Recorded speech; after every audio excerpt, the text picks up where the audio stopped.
Ich habe einen Mann, den viele möchten, der immer mich bewahrt vor allem Schlechten. Ein jeder kennt ihn, Novak ist sein Name.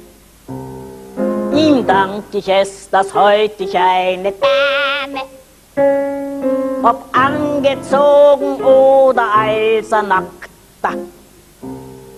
Der Novak hat am ganzen Leib Charakter. Ich hätt schon längst ein Böses entgenommen, aber der Novak lässt mich nicht verkommen.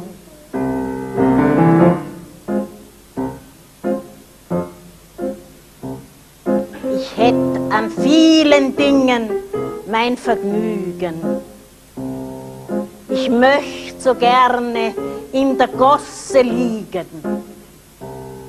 Ich möchte einmal sinnlos mich besaufen. Ich möcht mit einem Freudenmädchen raufen. Ich möchte einmal Männer toll verbrauchen. Ich möcht statt Memphis Marihuana rauchen.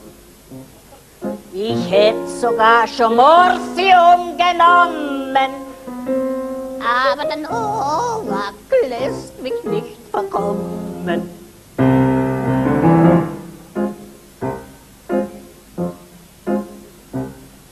Ich möchte mal bei Vollmond ein Vampir sein. Ich möchte Geliebte von einem Fakir sein, damit mich, wenn ich lieg ohne Matratzen, von hinten noch die Nagelspitzen kratzen. Ich möchte Austern mit der Schale essen. Ich möchte mit einem Walfisch mich vergessen. Ich hab mir das schon alles vorgenommen, aber der Novak lässt mich nicht verkommen.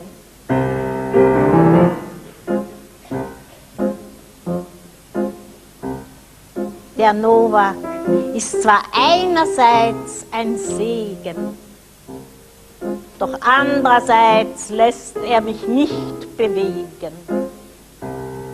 Da stand ein Inserat in einer Zeitung. Es sucht von einem Nachtlokal die Leitung. Ein junges Mädchen, brav, mit nettem Wesen, das nackert tanzt vor Negern und Chinesen. Den Posten hätt sofort ich angenommen, aber der Novak lässt mich nicht verkommen.